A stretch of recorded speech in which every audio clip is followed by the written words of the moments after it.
बाबू बिंजू मास्टर।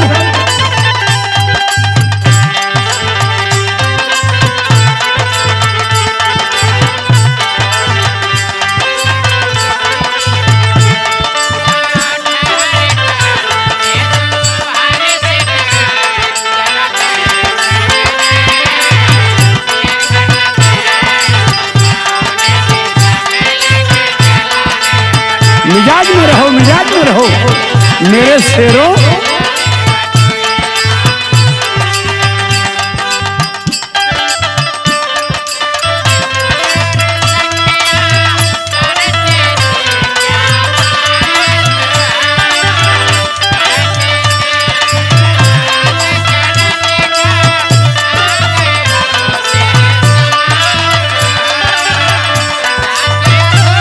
बाबा बाबा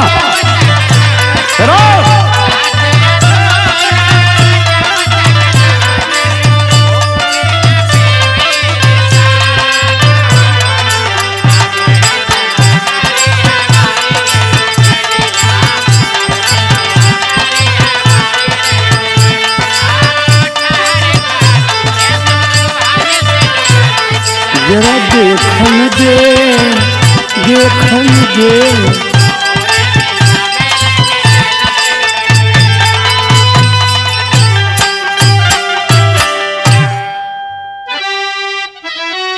वाह वाह वाह वाह।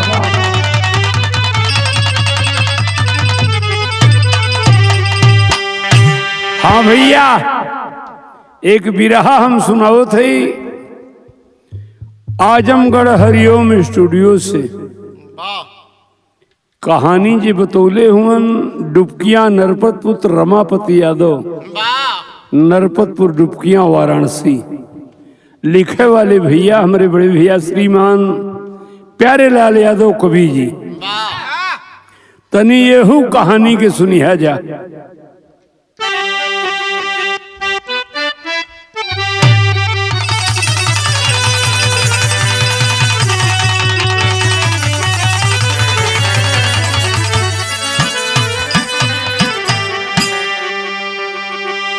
होनी अनहोनी सब प्रभु के हाथों में है, होनी को कोई भी रोक सकता नहीं। जो चुके ना कभी अपने कर्तव्य से, उसका फल उसको मिलता सदा से यही। एक एक बात हो सबके बदे।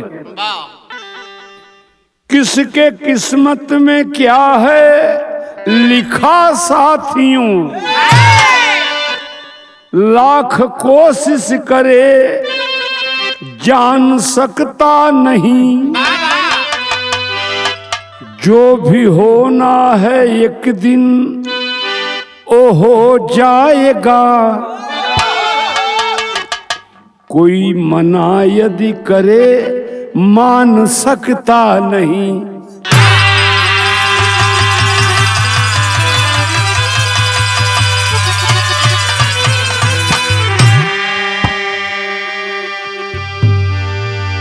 कहो रामकरण बाबू कौन कव्वाली का टुकड़ा हो भाई?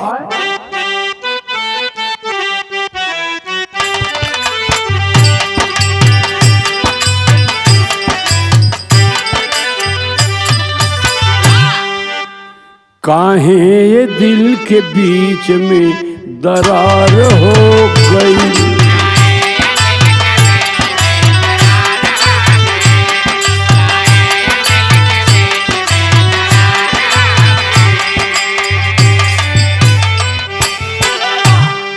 काहे दिल के बीच में दरार हो गई।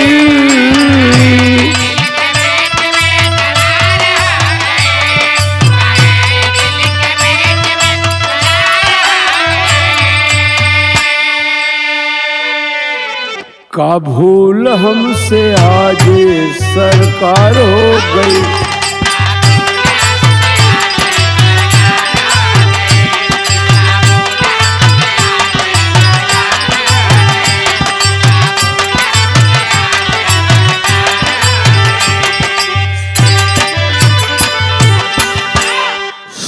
लिखला इत तरज है तनी फरज सुना। का लिखले हो कवि जी? ना अपने आप को कभी मदहोश कीजिए, मदहोश मदहोश।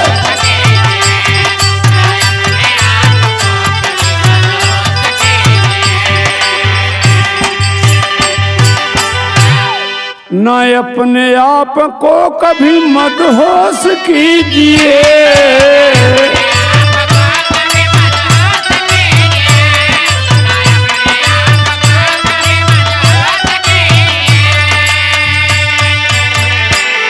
और सुना जितना मिला उतने में ही संतोष कीजिए।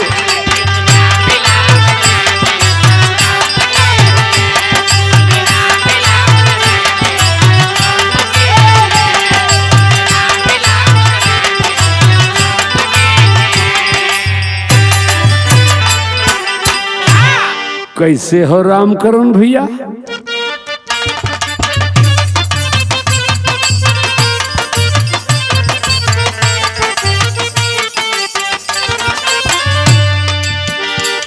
अब कहानी शुरू हो गई,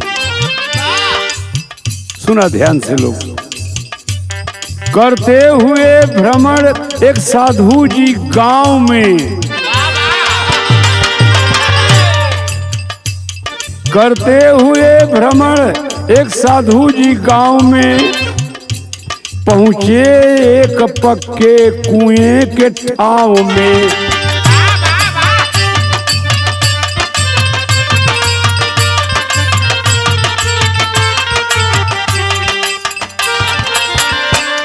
बनिए की एक दुकान रही ठीक सामने, बनिए की एक दुकान रही ठीक सामने। बाबा रमाए धुइयां लगे मंत्र जापने।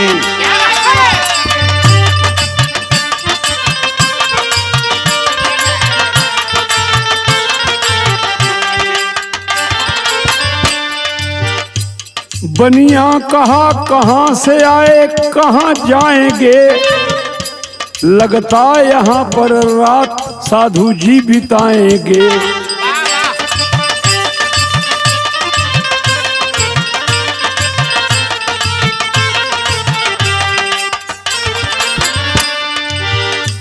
लेना हो जो भी सौदा साधु जी लीजिए, लेना हो जो भी सौदा साधु जी लीजिए। ना देरी कीजिए हमारी छुट्टी कीजिए।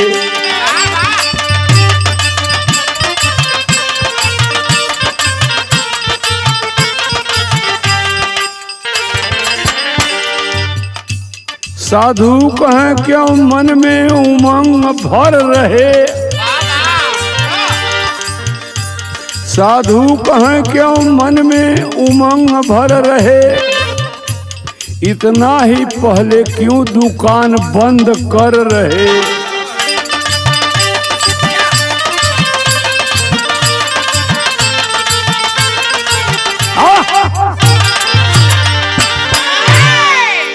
एक साधु बाबा भजन गावत। अब संझा तो ना भइल है, तनी टाइम रहा। एक गांव में एक बनिया की दुकान पहुंच गई। साहु जी कहलन कि महाराज बेर विषय वाली है, जो राशन पताई लेना हो एक ले ला, पैसा दे के। हाँ, जो राशन पताई लेना है एक ले ला, नहीं दुकान हमार बंद हुई। तले तब पर्दा पूरा न बढ़कर रामकरण भैया।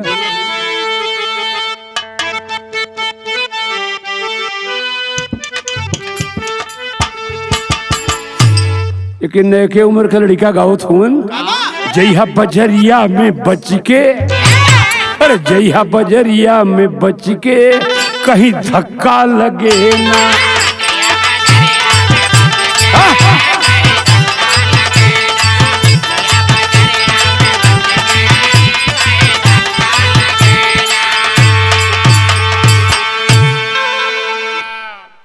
के कोनो कोनो भोजपुरी वाला बाबू गावत हुआ। जनुओं ने कहे ने आवा, जनुओं ने कहे ने आवा, लाया ठन्नी दा चुम्मा।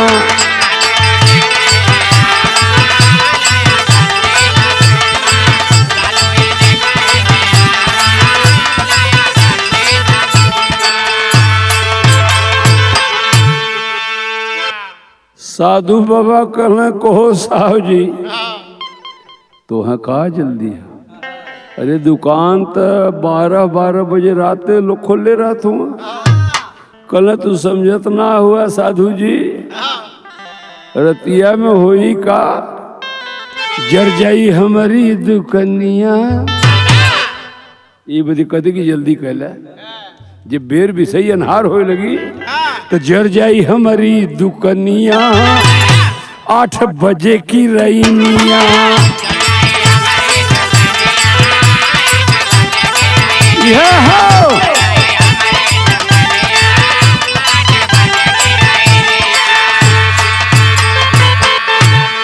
जर जाई हमारी दुकनिया, 8 बजे की रईनिया। बची ना ये कहू समनिया, बची ना ये कहू समनिया, 8 बजे की रईनिया। बची ना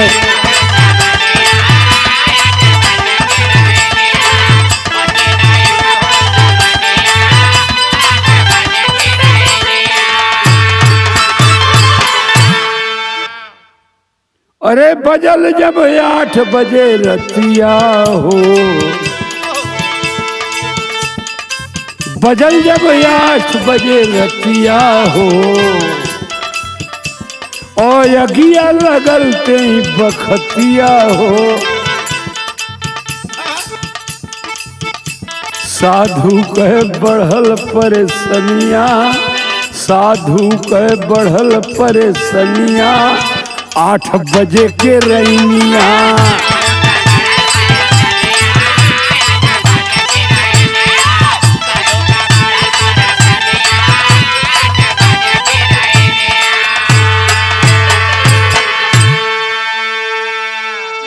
साहु जी कहलन की साधु बाबा हमें जल्दी है बात कहो। रतिया 8 बजी तो दुकानिए हमारे जर जाई। यही बदी कहते कि जो सौदा सलूक लेना हो बना खाला। तो तरज बदल गई।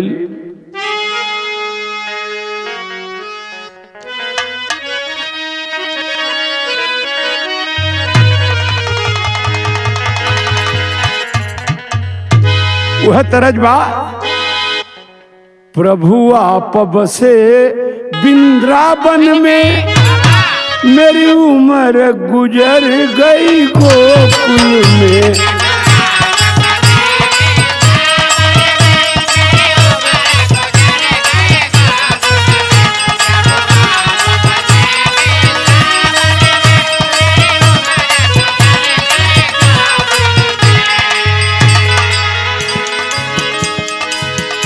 तर्ज में बढ़िया बात है, लेकिन भोजपुरी वाला का गावत हो लोग।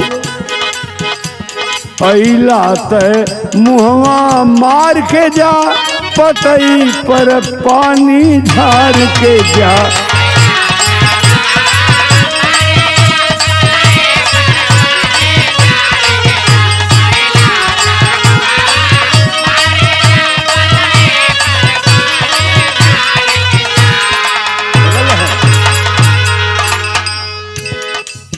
साधु जी कहने को हो साव, तुहार दुकान हो करोड़ों को संपत्ति जर जाई। एक बात बता देता,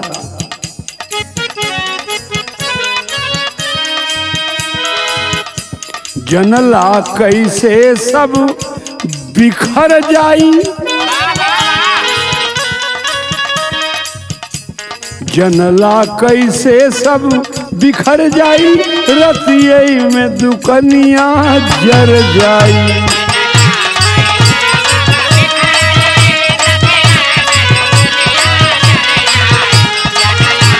बहुत अच्छा।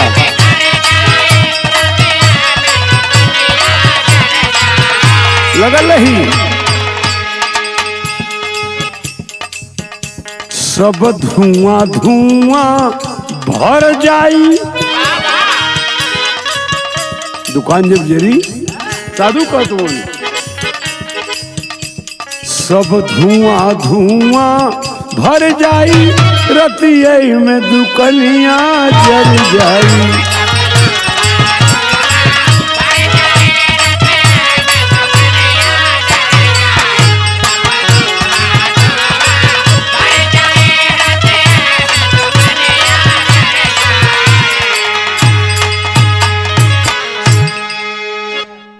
अंतराह मास्टर बहुत अच्छा। कहा बनिया बतिया सुना करके, बहुत अच्छा।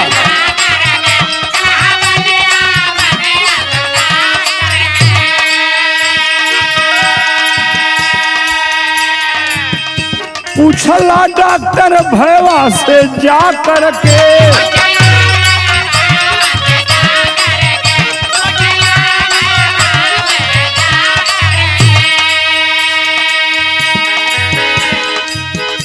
पूछला डॉक्टर भैया से जा करके। डॉक्टर के रहल कोई साहब जी को भाई रहन बजरिए में। सुना ये बजरिया में हमार छोट भाई हो डॉक्टर हुअन, वो नहीं से पूछला। सब शंका दिल का उतर जाई, रतिया में दुकनिया जल जाई।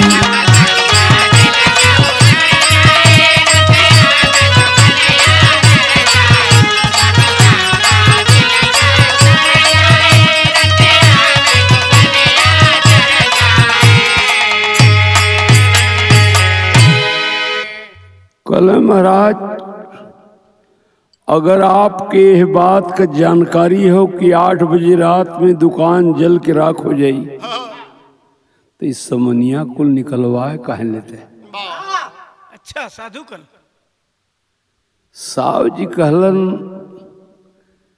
कि अगर ये बात जाने के तो बजरिया में हमार छोट भाई डॉक्टर हो,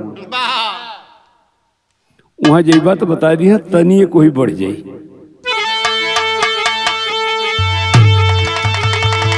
बक्सर जिला भोजपुर यारा के आगे पटना, बतावा ड्राइवर बाबू किराया लेबा कितना।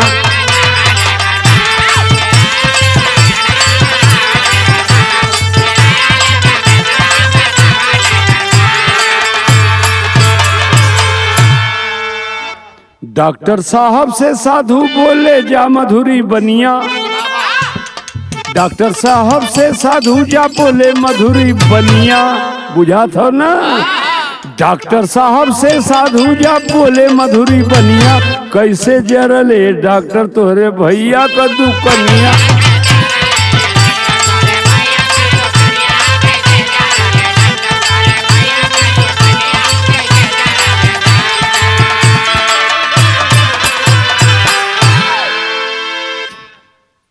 कहे महाराज दुकान का बात छोड़ा। डॉक्टर साहब बोले हमरे कहीं बेटा हुआ। डॉक्टर साहब बोले हमरे कहीं बेटा हुआ, और डार टूट जाई गिरी लागियो के गहुआ। छुटका भाई कर दूंगा। डॉक्टर साहब बोले हमरे एक ही बेटा हुआ, और डार टूट जाई गिरी लागी हो के घुआ।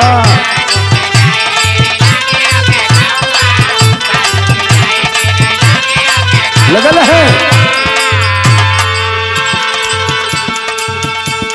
हाथ गोड़ टूट जाई होकर टूट जाई केहुनिया।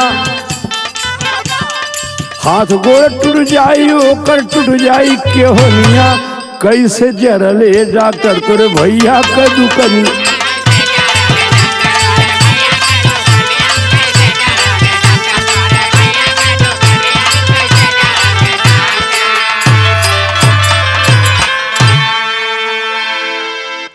छोटका भाई जोन साहु जी को भाई बाजार में डॉक्टर रहलन, कल ये महाराज दुकान का बात पूछत हुआ।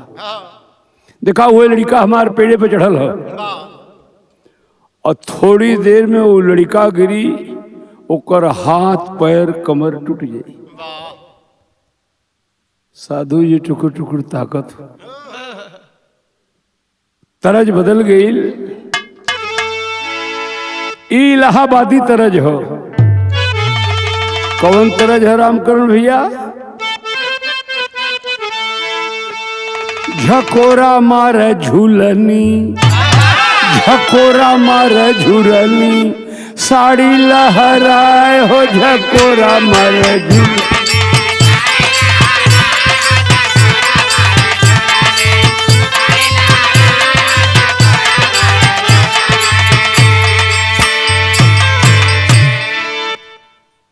इलाहाबादी गीत हो, लेकिन धुन पर मत है तनी गाना सुना। इलाहाबाद में बेटुआ के बेटौना कहल जाला। साधु कहलन अरे आपन तू बेटा वरना, ओहो आपन तू बेटा वरना, काहे ना बचौला डॉक्टर आपन तू बेटा वरना।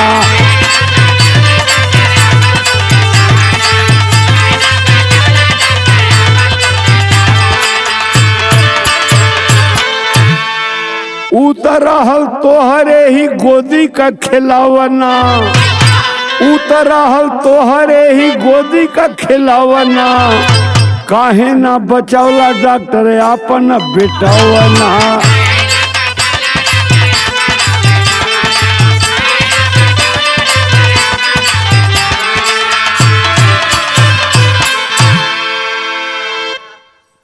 डॉक्टर साहब तोरे बड़का भैया से कली कि तू कहीं जल जाई तो सामान निकलवाला। कल ना छोटके भैया से पूछला बजरिया में डॉक्टर हुवन, और तू बताओ थुआ कि लड़का यह पेड़े पर चढ़ल हो, अब 10-5 मिनट में पेड़ से गिरी, हाथ पैर कमर सब टूट जाई। कल महाराज सुनल चाहत हुआ तो बतावत है। हमसे ना पूछा डॉक्टर बोले तवनी जुनिया। डॉक्टर कहत हूँ ए साधु जी, हमसे ना पूछा डॉक्टर बोले तवनी जुनिया, तो के बताई हमार छोट की बहिनिया।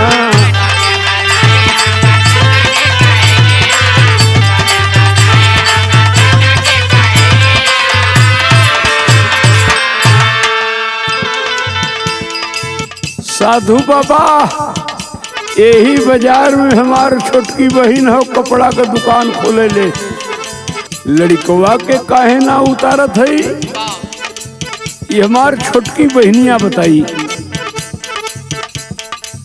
हमसे ना पूछा डॉक्टर बोले तो नहीं जुनिया, तो के बताई हमार छोटकी बहनिया।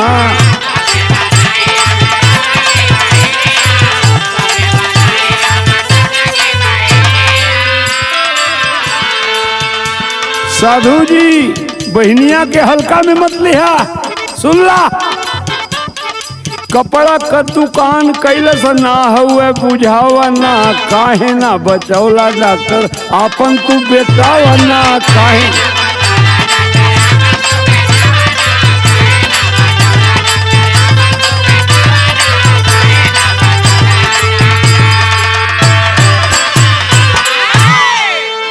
यही बाजार में हमार छोटी बहन कपड़ा का दुकान खोले ली। लड़कवा का जो हथवा गोड़वा टूट जाई, ओके हम काहे ना पेड़वा से उतारत है, वो हमार बहनिया तो है बता दी। अब साधु जी वो बहनिया के हम गई तो कवि जी बिरहा कटेरी लिखत हूँ।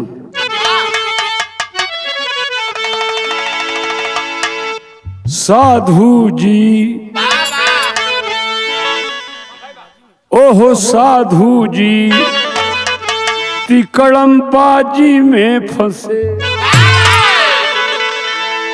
साधु जी तिकड़म बाजी में फंसे, बोले भविष्य वक्ता एक से एक अंदाजी, साधु जी तिकड़म बाजी में फंसे।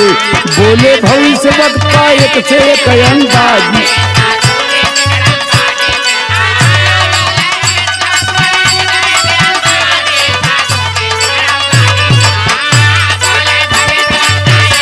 एकदम सही है।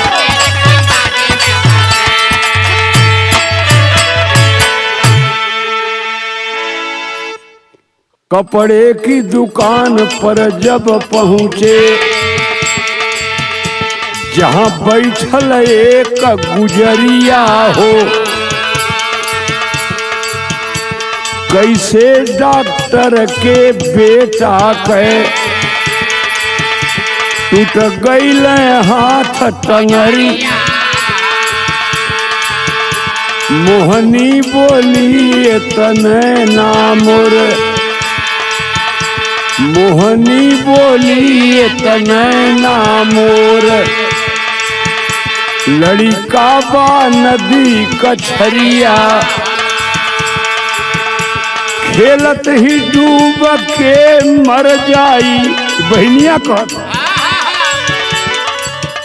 खेलत ही डूब के मर जाई, मोर बेटा जल की लहरिया हो।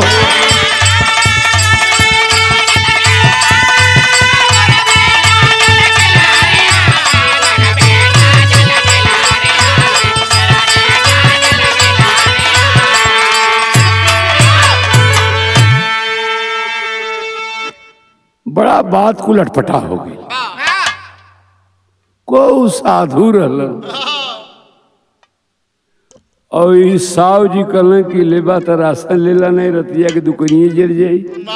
कहला तो सामान निकलवाला, कहला छोटके भवा डॉक्टरवा से पूछला, और डॉक्टर साहब कहला कि दुकान को बात का करत हुआ। देखा वही पेड़ पर लड़का चढ़ल, 10-5 मिनट में गिरी, और गिरले के बाद ओकर हाथ पैर कमर टूट जाई। तो उतरवाए काहे न लेता? डॉक्टर साहब कहना का उतरवाए ली? अगर यह पूछे के बाद हमारे बहनिया से पूछला। कपड़ा का बहन का दुकान हो। साधु जी वहां गईलन, कहलन कि तुहार बड़का भैया ऐसे कहलन, डॉक्टर ऐसे कहलन। तबले लड़कवा गिरल, सच्चो ओकर हाथ पैर टूट गए। साधु जी नजर से देखलन, तो काहे ना उतरवा लेलन? बहनिया कलश का बताई बाबा, देखो वो हमारा लड़का हो, गेदा खेलत नदी कछारी, बहुत जल्दी गेदा वो नदी के पानी में जाई, हमारे लड़कवा अब डूब के मर जाई। तो पर्दा न पूरा बढ़ी राम करूं भैया।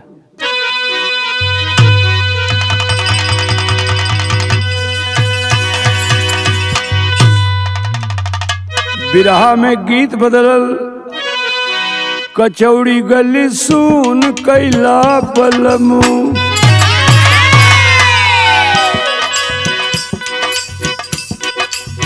मिर्जापुर के कैला गुलजार हो, कचौड़ी गली सुन कैला बलमू।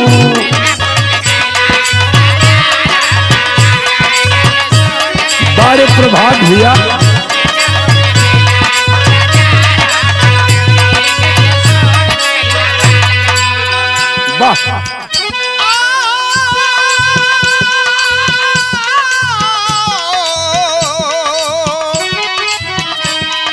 अरे सुन कैला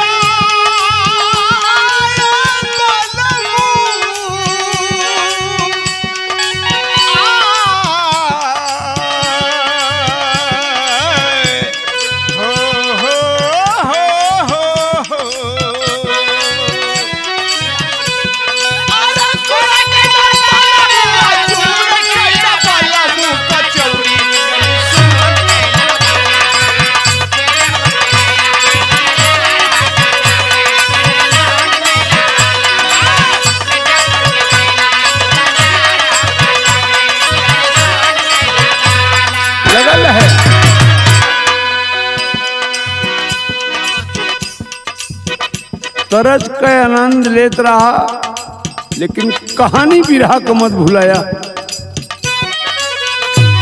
बहनिया का नाम मोहिनी रहल। कलश बाबा भैया के लड़कवा का तो हाथ पैर टूटल, हमार बेटुआ अब ही नदिया में डूब के मर जाई।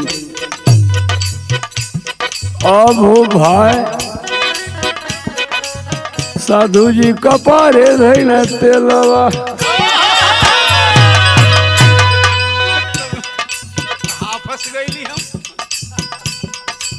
साधु जी कपारे धैले तेलवा, बैठल एक पे एक बाजे मेलवा, साधु जी कपारे धैले तेलवा।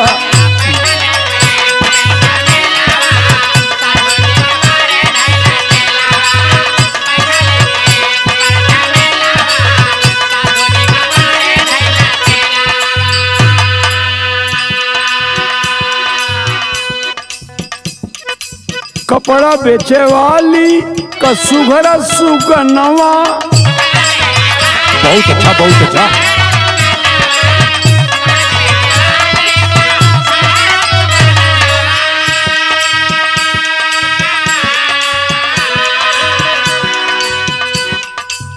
पनिया में हो डूब के तजलस परनवा,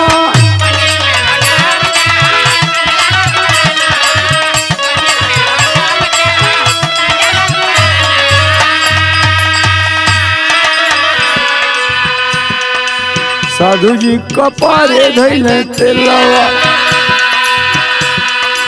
साधु जी कपारे और कहल कुछ साच भैले खेलवा, साधु जी कपारे धैले तेलवा। एकदम सही है राजा।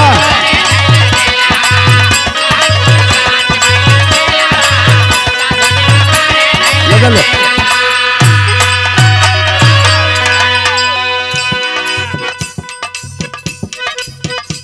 साधु के सामने मोहनी का बेटा नदी में डूब के मर गया, जो कहले रहल पूरा हो गया।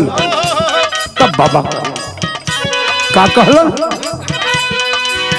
कहे ना बचौलू बोला बचवा के अपने,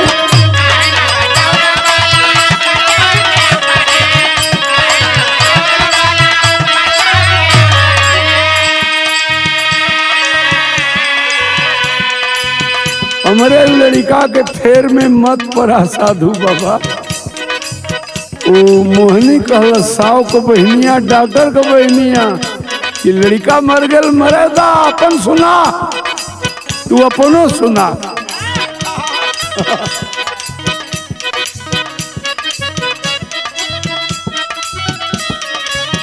कहे ना बचौलू बोला बचवा के अपने, मोहनी कहे बाबा तो हम मर जाए बिहने,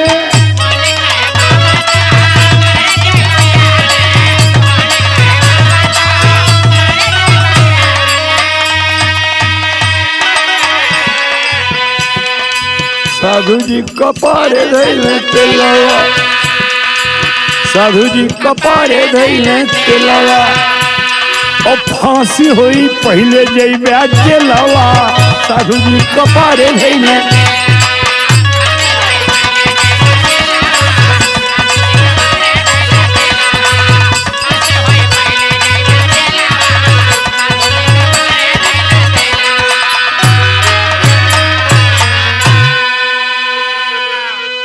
ए साधु बाबा लड़का मर गल मर जाएगा, बिहनों में तोहरो फांसी।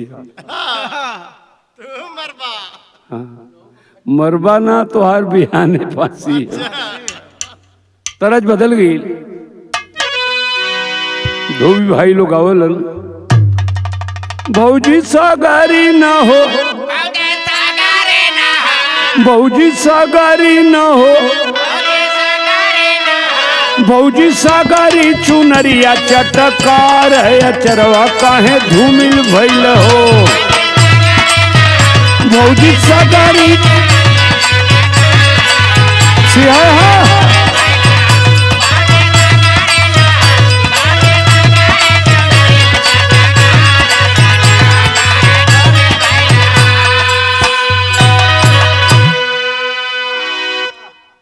पुरानी तरज हो। पहले जमाना का गीत धोबियऊ गीत, अहिरऊ गीत, चमरऊ गीत, कहरऊ गीत अलगे अलगे रहल। अब फिल्म वाला फिल्म का बनौलन आय हा पातर तिरिया हो। यार गजब फिल्म वाला लिखल भवा वो ऐसा लिख दिए कि आदमी का मन बिगड़ जाई। दिखाऊ का लिखल आय हा पातर तिरिया हो, आय हा पातर तिरिया हो, आय हा पातर तिरिया होली मजेदार उनका में बड़ा रस मिलेला।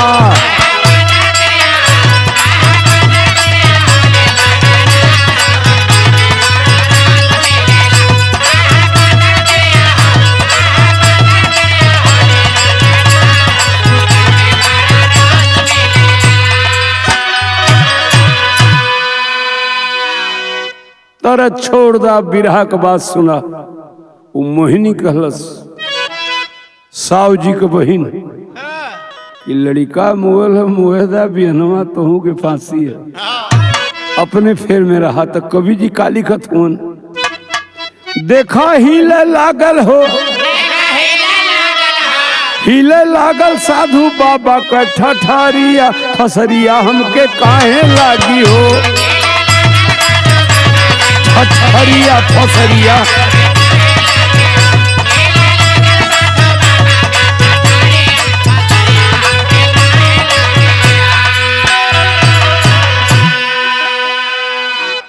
तो साधु हिलने लगल। कहला महारानी हमके काहे फांसी हुई, हमार तो वह हालत हो। आगे नाथ न पीछे पगहा। साधु जी बताओ कि आगे नाथ न पीछे पगहा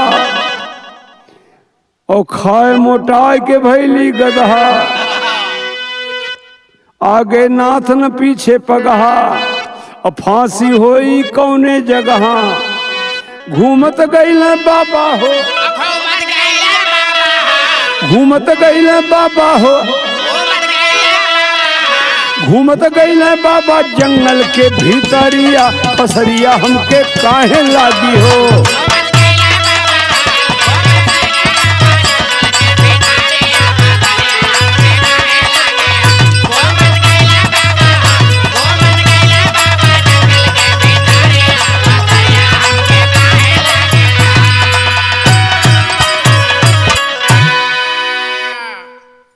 राता नगर छोड़ देला भाई जान के बड़ी मोहब्बत होले। मोहनी बतौलस की बियनवा फांसी हुई कला डाका यहाँ से भगे। सारी रात जंगल जंगल भगलन कहाँ जान बची कैसे बची। और जौन कुल कहत हो कुल साचे हो जात बा। सरवा दुकानों जर गई, लड़का का हाथों पैर टूट गयल, हमरे समनो एकर बेटा वो मर गल। साधु भागत हुन और सोचत का हुन जंगलवा में गईलन। इकट्ठे लड़का रोत पौलन ओके कोरा में उठौलन ओके।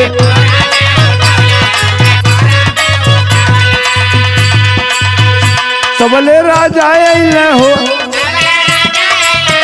तबले राजा अइले हो।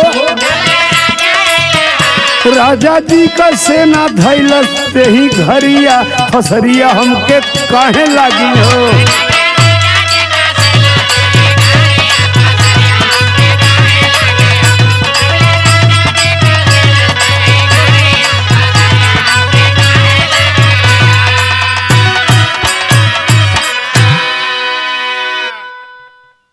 भागत भागत बिहान हो गया और जंगलवा में एक ठे जन्मतुहा लड़का फेंकल रहल। तुरंत का पैदा लड़का फेंकल फेंकल रहल। अभी आपन जान बचावे के तो रहबे के नहीं लगने लड़कवा के बचावे कि बच्चा फेंकल बा एक कोरा उठाए ले कतो बर बाजार मिल जात कहीं एक आख ठोप दूध पियाई तो लड़का बच जात। तो लड़का के कोरा उठल न कोरा उठौते लड़कवा मर गया। अब मचल हल्ला। साधु तो सत्यानाशी है बताओ, छोटा सा बच्चा, उसको मारने से क्या पाया? ये ले जाता ना दूध पियावे के। और राजा कहना कि पकड़ लो साधु को, जल्दी चढ़ाओ फांसी पर। छोटे बच्चे का जान ले लिया। लिखा पढ़ल, चोरा के लड़का भगला सत्यानाशी, फांसी चढ़वा तू। चोरा के लड़का भगला सत्यानाशी, फांसी चढ़वा तू। और साधु होके हो गईला उपहासी, फांसी चढ़वा तू।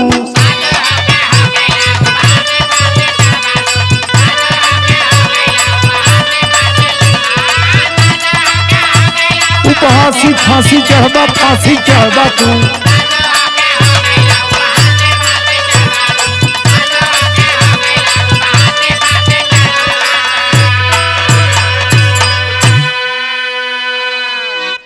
ऐन वक्त पर फांसी के जब अंतिम इच्छा पूछाइल हो, राजा साहब को सिपाही कहलन। राजा साहब पूछलन, अरे साधु, अब दुनिया से जा रहे हो, फांसी की आखिरी बेला है, कुछ अंतिम इच्छा है, कुछ कहना चाहते हो, किसी से मिलना चाहते हो? तब साधु कहलन, ऐन वक्त फांसी का जब अंतिम इच्छा पूछाइल हो, बनिया डॉक्टर मोहनी के बुलवादा मन घबराइल हो। राजा साहब, अगर अंतिम इच्छा को बात पूछत हुआ तो आपके राज के जो साव जी रहलन, जेकर दुकान जर गई, और जेकर भाई डॉक्टर रहलन, जेकर बेटवा पेड़े से गिरल, ओकर हाथ पैर कमर टूटल, वही डॉक्टर के बहिन जो कपड़ा के दुकान वाली रहल, जेकर बेटवा नदी में डूबल, यही तीनों से भेंट करा दे, यही इच्छा। ऐन वक्त फांसी का जब अंतिम इच्छा पूछाइल हो, बनिया डॉक्टर मोहनी के बुलवादा मन घबराइल हो। तीनों वैले रुख पर रहल उदासी, फांसी चढ़वा तू। आवे लागल साधु बाबा के खांसी, फांसी चढ़वा।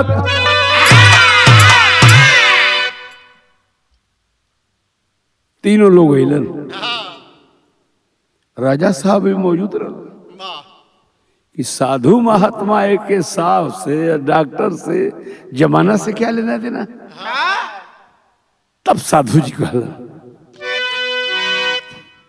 बनिया से पूछे साधु बाबा तब बचनिए रे भैया।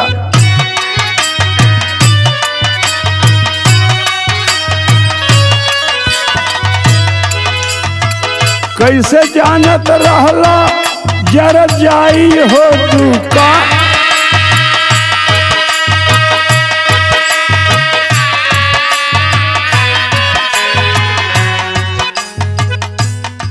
अब यह बिरहा का निचोड़ हो, सुनला।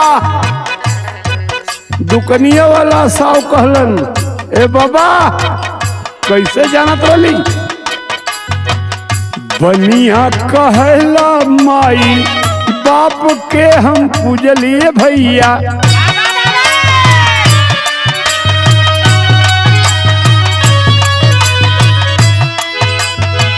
बूझी माई बाबू के हम अपन भगवा।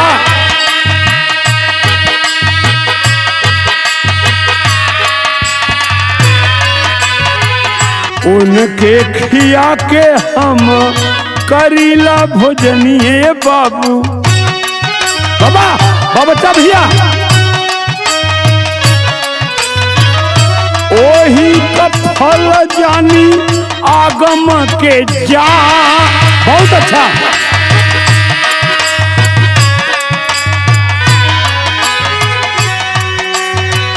डॉक्टर से कहें साधु तो हम बताओ, आए डॉक्टर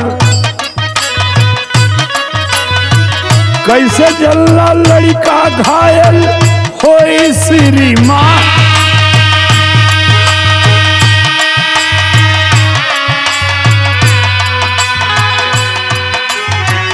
डॉक्टर कहाँ केहू कहम रोना दुखौली बाबू।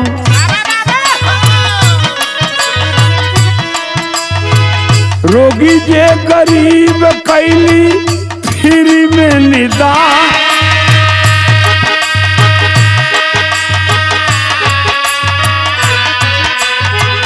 केहू के हम पैसा बिना नाही लौटवलिए भैया।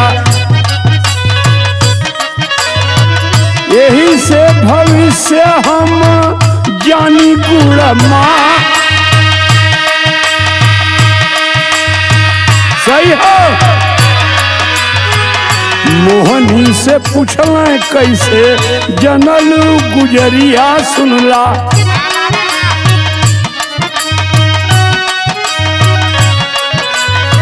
लड़का तोहार तजदेई हो परा।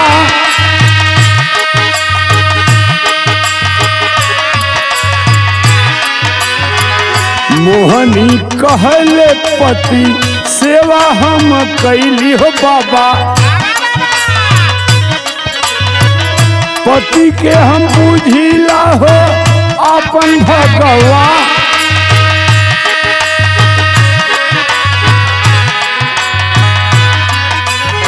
रातों दिन करीला पति का सेवा कैया बाबा।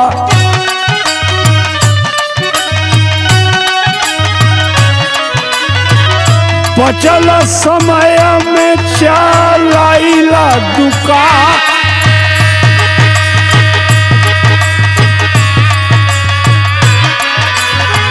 पतिव्रता का फल ईश्वर यह हमके देहल है बाबा।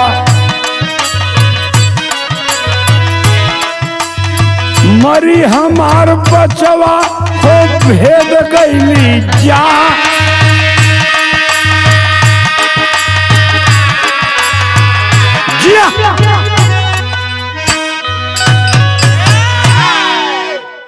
साधु बाबा पूछलन साहु जी जनला की दुकान जर जाई कैसे भविष्य के बाद जानला कहना है महाराज।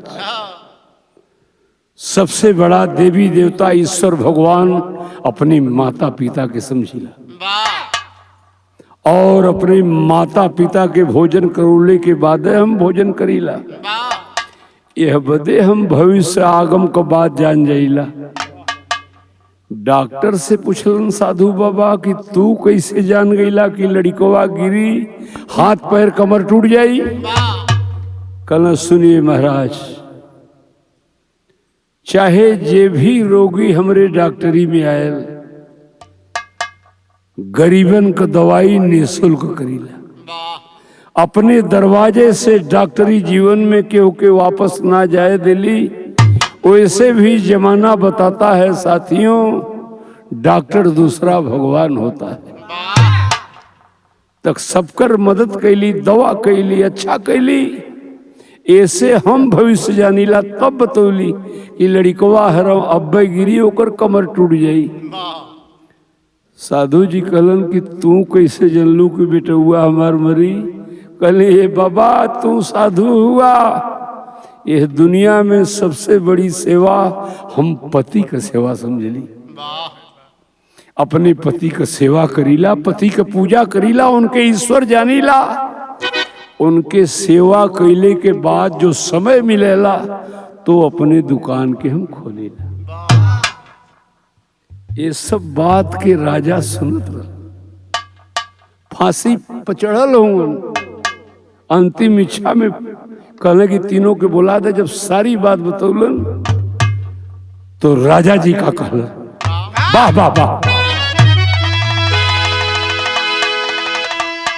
अरे सुनत रहना बतिया अब राजा सुख रसिया।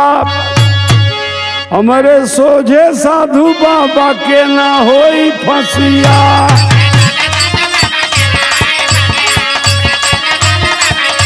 बाबा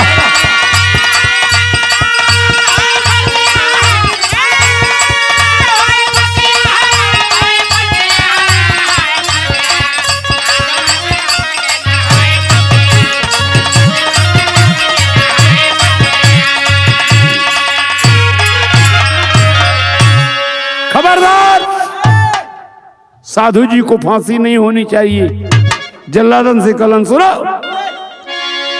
कहवे जल्लाद से तब राजा जी सुनाए के और फसरी कर रसरी तू फेंक दे घुमाए के।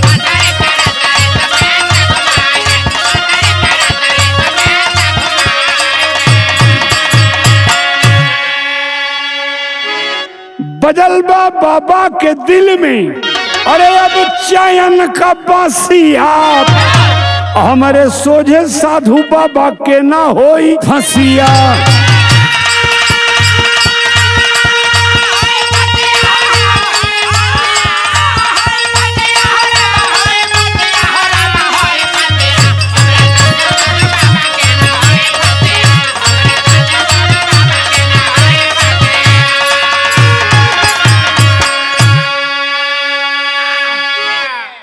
बिरहा का आखिरी लाइन है, नाराज मत होया भैया।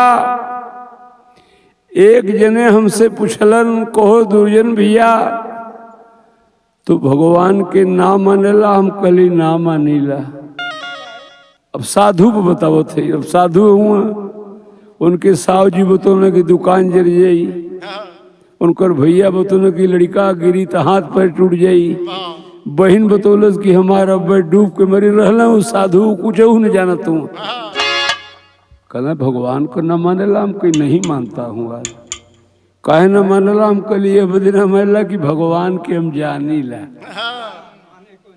उनमें कहे कि माने जाए जब हम जानत है कि ईश्वर हैं, ईश्वर नहीं होते दुर्जन नहीं बोलते। ईश्वर तो हम उनके जानी ला तो माने कहे जाई, तो सुनले हुआ ऐसे माने ला। रुपया पैसा हो टहर घूम के ऐसा आनंद करा। कहना कि भैया क्षमा चाहती, गलती भैलम के लिए। जाने में माने में बड़ा अंतर होला। इस साधु पर कह दिली तो साधु रहलन और साहु जी के पूरा परिवार आगम जानत हो, अब बता भी दिलन सबसे बड़ी पूजा देश के कर्णधार बच्चों माता पिता की सेवा है। डॉक्टर बताए कि डॉक्टर का दर्जा भगवान का होता है। किसी गरीब मरीज को जो पैसे बिनाया है मैं वापस लौटने नहीं दिया हूं। और मोहनी बहन बताई कि पति की सेवा ईश्वर की पूजा होती। तो बिरहा की आखिरी कड़ी है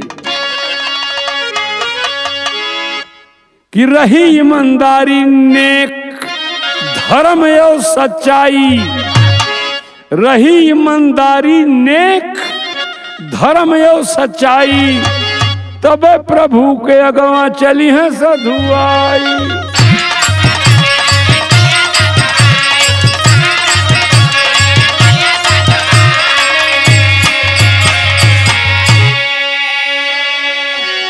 प्रभु का लीला अरे समझे नहीं सत्यानसिया, हमारे आगे साधु जी के ना दियाई।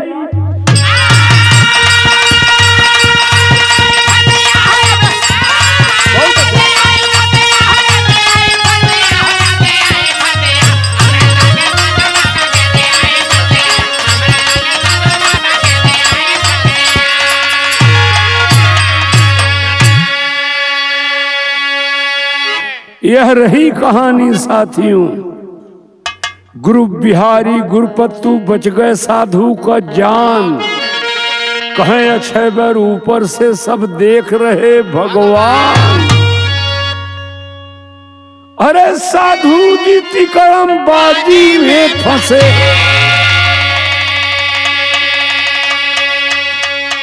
दुर्जन प्यारे लाल बिरहा का धुन मिजाजी। साधु जी तिकड़म बाजी में फंसे।